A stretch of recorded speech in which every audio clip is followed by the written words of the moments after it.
Un libro che va a raccontare la storia di due soldati farresi, due IMI, due internati militari che sono stati catturati dopo l'8 settembre. E sono due diari, uno di Paolo Ernesto Lazzarotto,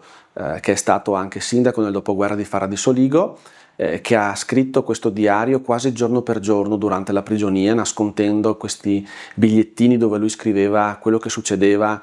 durante gli anni di prigionia. L'altro racconto invece è di Gino Andreola, un altro soldato catturato anche lui dopo l'8 settembre. Io ho avuto modo anche di conoscerlo, che solo nell'ultima parte della sua vita ha deciso di raccontare, e quindi ho trascritto quello che lui aveva raccontato e quelli che sono stati poi gli aneddoti del periodo della prigionia e anche il post, perché è stato dimesso dall'ospedale a seguito di una malattia contratta in guerra nel 1946. Una pagina di storia locale per me molto importante. Questo ormai è il terzo lavoro che vado a fare,